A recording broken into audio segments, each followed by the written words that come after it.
The night was supposed to be magical. 10 years of marriage, 10 years of laughter, struggles, shared dreams, and promises whispered in the dark.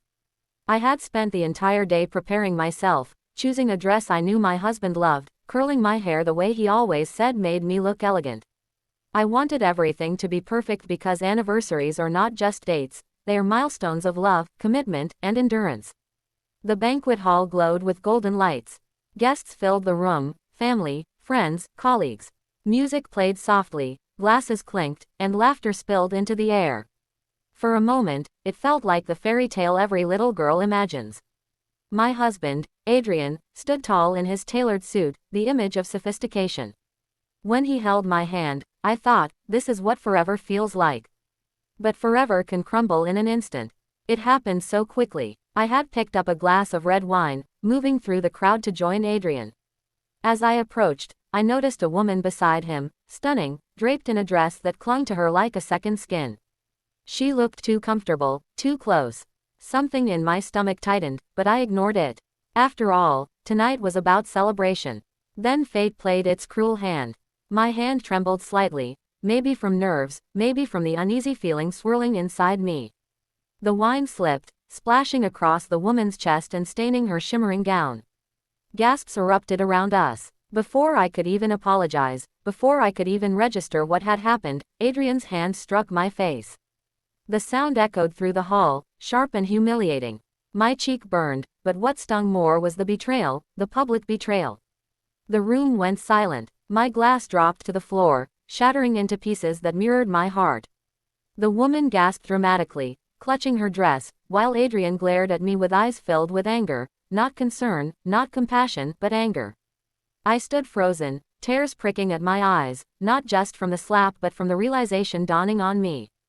Because in that moment, everything became clear. This wasn't just an accident. This woman wasn't just a guest. She was his mistress. The way he shielded her, the way his hands rushed to her instead of me, the way his face twisted with panic when I looked at him, it all screamed the truth. My legs felt weak, but I refused to fall. Guests whispered behind their hands, eyes darting between us. My dignity begged me not to collapse in front of them. I straightened, holding my cheek, and stared at the man I thought I knew.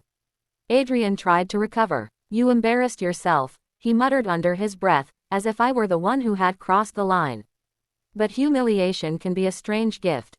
It strips you bare, yes, but it also reveals strength you didn't know you had. I stepped back, lifted my chin, and said loudly enough for everyone to hear, "I didn't spill a drink on a stranger. I spilled it on your mistress. And tonight, Adrian, you showed the world exactly who you are." Gasps filled the hall again. His face went pale, ashen, drained of the arrogance he wore like a crown. The mistress shrank back, suddenly uncomfortable under the weight of dozens of eyes. Without another word, I walked out. My heels clicked against the marble floor, each step a declaration, I will not be diminished. That night, I cried until my body ached. The man I loved had not only betrayed me but humiliated me on the night meant to celebrate our bond. But as dawn broke, a strange clarity filled me. This wasn't the end of my story. It was the end of a chapter I had been too afraid to close. The days that followed were painful. Divorce papers, gossip, pitying glances. Adrian tried to call, tried to explain, but explanations cannot erase a slap or the months of lies it concealed. I refused to go back. Instead, I poured myself into healing.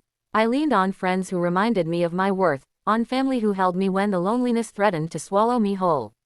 I found new passions, rediscovered old dreams I had put aside for the sake of our marriage. And slowly, I grew. Months later, I stood in front of the mirror and saw not the broken woman from that night, but someone stronger. Someone wiser. Someone free. The world might remember the scandal, the slap, the mistress, the whispers, but I remember the lesson. That night, when Adrian's hand struck my face, it wasn't just pain. It was a revelation. It was the moment I realized that love without respect is nothing. That a marriage without loyalty is hollow. And that my worth does not depend on a man's choices, but on my own strength to walk away. So here I am, telling my story, not as a victim, but as a survivor. Because betrayal can shatter you, but it can also rebuild you. And sometimes, the most painful endings are the beginnings of the most beautiful chapters. And if you take one thing from my story, let it be this: never let someone convince you that you are less than you are. Because the truth is, you are stronger than you think, braver than you believe, and worthy of a love that lifts you up, not one that tears you down.